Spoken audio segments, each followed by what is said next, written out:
tonight we're going to talk about positive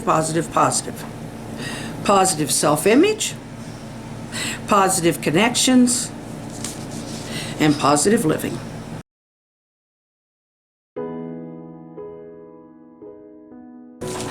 Hello, this is Glenda Fralin with Fralin and Friends. How are you doing? This is going to be a good one. Tonight is going to be good. We're going to be all motivation. If you go back to the last video, if you've seen it, great.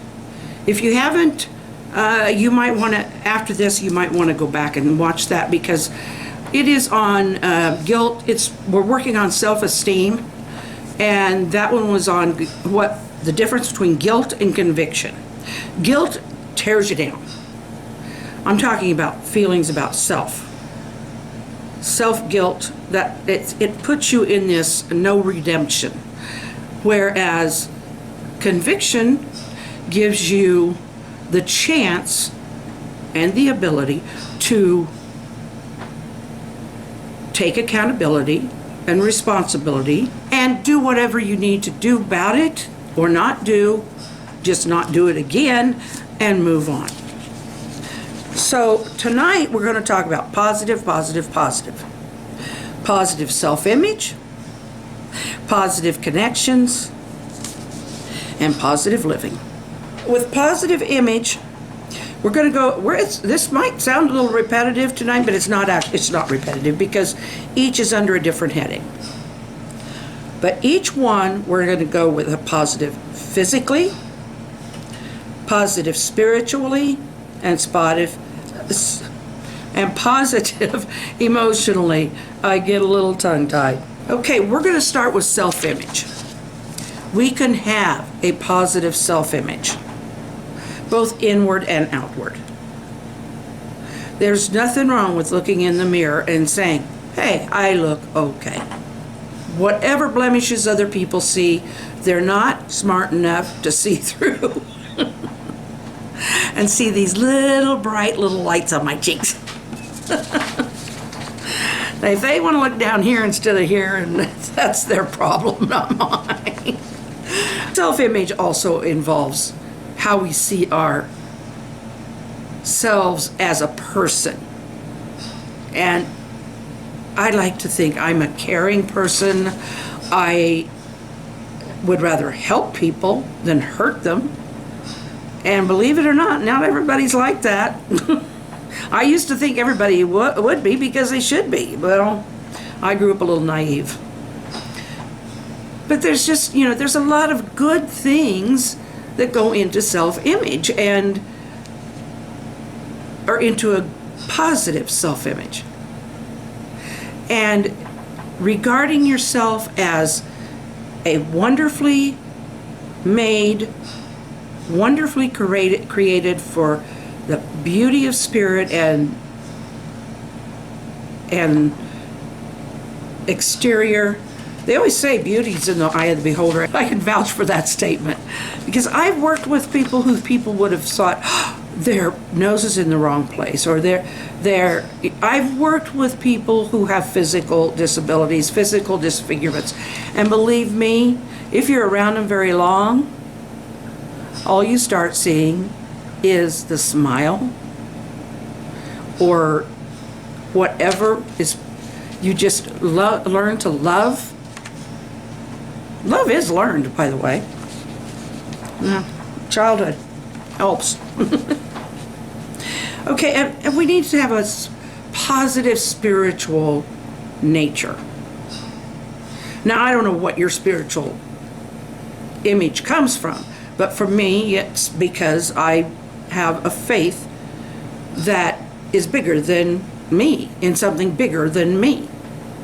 And in order to keep that healthy spiritually, I have my Bible, I have Christian friends. Oh, that goes under connection. Sorry, I'll get there later. But yes, we need to have a positive self-image spiritually,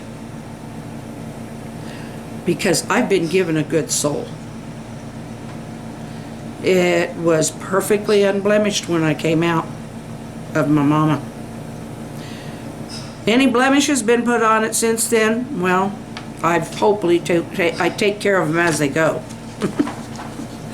But yeah, and emotionally, we can be positive emotionally.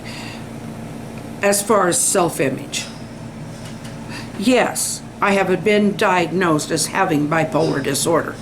That doesn't mean my name is bipolar. My name is Glenda, and I'm a 64-year-old woman. That about covers it. I am not. I have survived cancer. I had cancer. I was not cancer. I survived it. Okay, the next positive is connections. We need good physical connections. Hugs are wonderful. Even if you sometimes just need to hug yourself. Yeah, sometimes we're just, not everybody has someone who's sitting right there. So, if we need a physical connection, sometimes we just need to connect with ourselves or an animal. I can't have animals around because, can't afford the kind that I can have and breathe. So, I've got my hubby. I got Joe, sweet Joe. He's a wonderful person. Okay, spiritual connections. We need to be around spiritual connections that will help us to fellowship and to help to remind us to pray. Praying together with other people is a good thing. We need to keep that connection spiritually this way too. So we need to have those positive, fulfilling spiritual connections. Now, do I lack in my fellowship? A lot of times, yeah. Because I don't go to church with this. For one thing, I'm not able to get out in the weather a lot, but I have my family who is, my sister is right here, lives real close here, and I can talk to her. Our minister comes down because I can't often get out if the weather's bad, and I don't really go in crowded areas unless I've got something over my face because of, they bring their kids in with sniffles, and people come with sniffles. So sometimes you don't even know that you're carrying anything. You might not have the sniffle yet. So, it's just a matter, when I go to the hospital for a checkup, because the clinics are at the hospital, I generally wear a face mask. So, okay, and we need positive emotional connections. We need those I love yous. We need those things that build us up emotionally. Those people who are there and are willing to say, you are just a kind person. I just really love you for just who you are. You don't have to change who you are for me. I just love you for who you are. And then we need positive living. Now, living in a positive way. Now, for me, it not only means living in the best possible, optimal way that I possibly can, as far as interaction and activity. Okay, I need to take care of myself physically, cleanliness-wise, hygiene. We all do that. We all need structure over our heads. We need some kind of warmth or cooling, depending on where you're living. And for me, I have a bipolar disorder. I am not a bipolar disorder. I have a bipolar disorder, so I take medication for that. I have COPD, so I take care of my oxygen, my equipment, and whatever medications go with that. Those are on a routine schedule. And so physical, you take care of what you need to physically. And spiritually, okay, spiritual living, for me, it's prayer, Bible reading, and fellowship. And part of that is, for me also, is going back and relearning some of the things I did when I was in high school or junior high, by rememorizing some of the things that I had memorized, and just have kind of, I don't really know with a lot of them where to find them anymore. I know they're there. I know basically what they say. Yeah, spiritual. For me to be healthy spiritually, I've got to live a healthy spiritual life. So it's not only cutting things out that are bad for me spiritually, it's also putting in the good things, or the things that are good for me spiritually. And I'm going to quick hurry up because my battery is going. Emotionally living well, good self-talk, good friends, keeping those around, just an emotional, working my best to keep myself on an emotional health kick.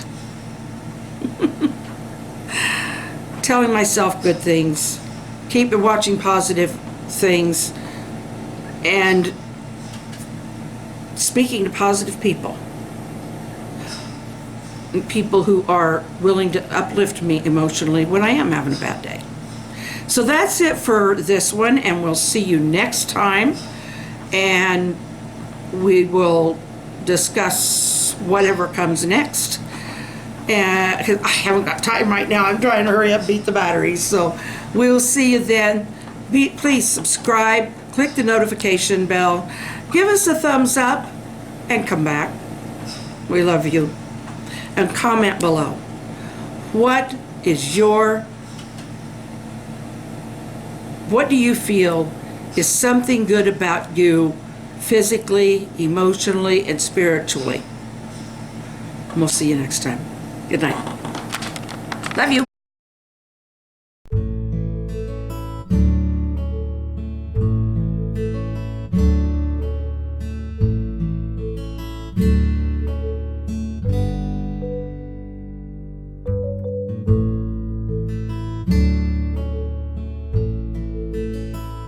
If you like a good historical fiction based on real people, then I would love for you to get your hands on and read Who Be Charlie Bee and Finding Charlie. They are historical fiction, but they were inspired by very real people who lived right here in southeast Nebraska. And the main character, Charlie, was a mixed race man, and it's about the way he was received, the people around him, his family and other people surrounding him, and how he managed to get through a life filled with bigotry as well as love. So please do find those on Amazon and other stores listed in the description below.